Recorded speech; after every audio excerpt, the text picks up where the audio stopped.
ট্রাইবেলকে ঘি দে না ফ্রি দে আমার কোনো আপত্তি নাই। फिन आरो 6था हारिनो एसटि होनो नागिरनाय जे आसाम सरकारनि राजखान्थियारि खैसार फैबाय थानाय बिधान सभा इलेक्सनखौ लानानै दा बे बिथिङावहाय जिहेतु बिटिसिनिफ्रायबो 2016 एनअसि हरखानाय दङ हिसाबै नैबेखौ लानानै गोबांथार जोंनि गेजेराव जेंना जेंसि सोलिगासिनो दङ। फिन आरो हाग्रामा महिलारि बिथाङा मा बाथ्रा बुंखो दिनैनि समाव बे जाथायखौ लानानै बा नैबे जिथु परिस्थितिखौ लानानै भिडिअखौ फै नोंथांमोना जोबजासे नायलां आरो लोगोसे जि मोन्दांथि नोंथांमोना बेखौबो कमेन्ट खालाम।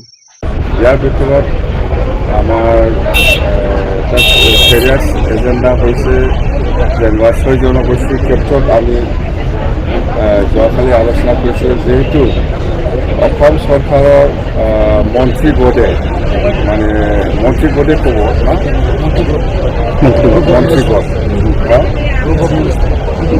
গ্ৰুপ অফ মিনিষ্টাৰে 6 জনগোষ্ঠীৰ কথা লৈ পেলাই যিখিনি ৰিপৰ্ট দাখিল কৰিছে ইয়াৰ ওপৰত যিহেতু আমাৰো এটা চৰকাৰ আছে বিটিচি অসমৰ ভিতৰতে কাউন্সিল এটা আছে ইয়াৰো মতামত আমাৰো কৰ্তব্য আছে দিব লাগে। সেই হিচাপত আমি যোৱাকালি আমি এটাই দৃশ্য হৈছে যে আজিৰ দিনত যিটো এছটি ট্ৰাইবেল এইটো এপ্লেট নকৰাকৈ 6 জনগোষ্ঠীৰ ক্ষেত্ৰত ট্ৰাইবেলটো ঘি দে না ফ্ৰী দে আমাৰ কোনো আপত্তি নাই। কিন্তু প্ৰেজেণ্ট ট্ৰাইবেলটো একো নষ্ট হ'ব নালাগে এই লাইনত আমি ৰিকমেণ্ডেশ্যন দিছোঁ বিটিচিৰ পৰা আকৌ।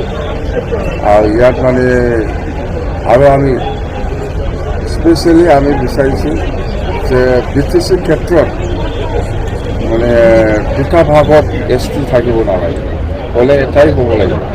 ভি হ'লে ভি, ফ্ৰী হ'লে ফ্ৰী, কথা সেই লাইনত আমি আলোচনাটো হৈছে আৰু এনেকৈ আমি বিটিচিৰ পৰা ৰিকমেণ্ডেশ্যনটো দিম। সেইটো কথা যে যিহেতু গ্ৰুপ অফ মিনিষ্টাৰক আমাৰ কাউন্সিল হিচাপে এটা অপিনিয়নটো দিব লাগে এই হিচাপত আমি যোৱাকালি আলোচনা কৰি পেলাই অপিনিয়ন এতিয়া কাউন্সিলৰ পৰা দিব।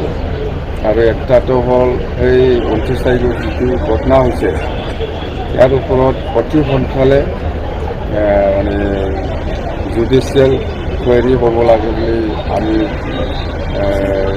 লিখি দিছোঁ। যোৱাকালি নহয় ইয়াৰ আগতে আমি লিখি দিছোঁ জুডিচিয়েল ইনকুৱাৰী অতি সোনকালে হ'ব লাগে বুলি। এছেম্বলিৰ যিটো এটা আমাৰ এছেম্বলিৰ ওপৰত যিটো এটা হৈছে ইয়াৰ ওপৰত আৰু একটাটো হ'ল এই কোকৰাঝাৰ ইউনিভাৰ্চিটি ৰেজিষ্টাৰ আৰু বড়োলেণ্ড ইউনিভাৰ্চিটি ৰেজিষ্টাৰ আৰু ডেপুটি ৰেজিষ্টাৰ এই তিনিজনক অতি সোনকালে আমি ৰিলিজ দিয়া হ'ল কাউন্সিলৰ পৰা। এইটো আমাৰ ডিচিশ্যন হ'ল। বড়োলেণ্ড ইউনিভাৰ্চিটিৰ পৰা ৰেজিষ্টাৰ আৰু ডেপুটি ৰেজিষ্টাৰ আৰু কোকৰাঝাৰ ইউনিভাৰ্চিটিৰ পৰা ৰেজিষ্টাৰ এই তিনিজনক ইনভলভমেণ্ট ইহঁতৰ অৰ্ডাৰতে হৈছে বুলি আমি গম পাওঁ। সেইকাৰণে আমাৰ কাউন্সিলৰ পৰা ইহঁতক যোৱাকালি বিদায় দিব লাগে বুলি ডিচিশ্যন লোৱা হৈছে। এই তিনিটাকে লৈ